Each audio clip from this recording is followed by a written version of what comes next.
Do you feel like your credit card processor is taking advantage of you? Well, you're probably right. There's a 99% chance that's the case one way or another. Having said that, if you don't care about losing money, there's a capital link in the description below. But for everybody else, get ready to see how far the rabbit hole really goes and how I managed to save this guy $2 grand a year. In this video, I'm going to go over a real statement with you, show you some real life examples of things to look out for, and at the end, you'll know how to get out of the situation, or better still, avoid it altogether. My name is Ivan Igakov. Yeah, I know, it's a Russian name, but it has a better ring to it than Merlot. Apart from that, I have several weird passions, one of which is analyzing credit card statements, which came to me while I was door knocking as a merchant service agent. Yeah, that used to be me. I found that I love going over real statements and showing people all the schemes and tricks processors use to make an extra dime off their backs. So the best way I found that I can show you these tricks processors use is to actually go over a real statement with you. What most people don't realize is that credit card processing is the only unregulated market in the American banking sector, well supported by lobby groups. Credit card processors purposely craft their statements to be too deceptive for obvious reasons, to the point where even a business accountant can't figure out what they mean, how they work, or where crucial contractual information is hidden.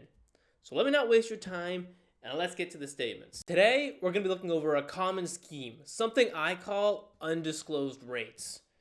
What we have here is a statement from Retriever for an auto repair shop. Here on the cover page, we see a lot of eye candy, but there's nothing really interesting. So let's just skip to page 2.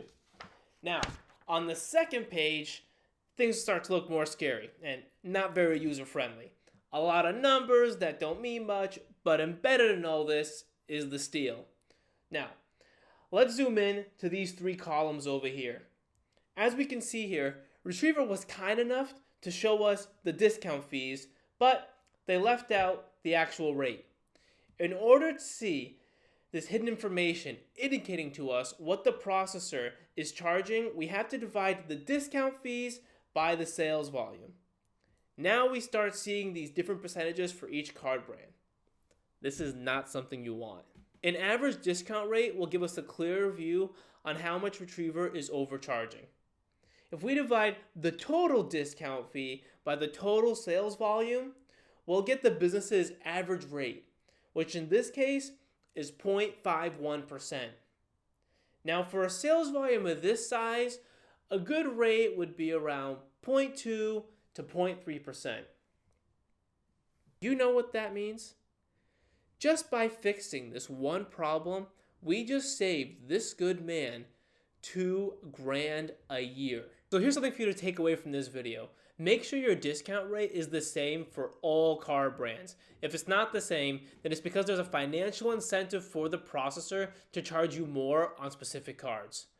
As repeated in my next video, American Express is not more expensive than the other card brands, so don't believe that BS. If you want me to take a look at your statement, you click on the link below for an in-depth analysis, or just send me an email at info@ivanigakov.com, and I'll take a look at it when I have the time. Good luck, stay safe, be good. That was me, Ivan Igakov, your only Russian friend.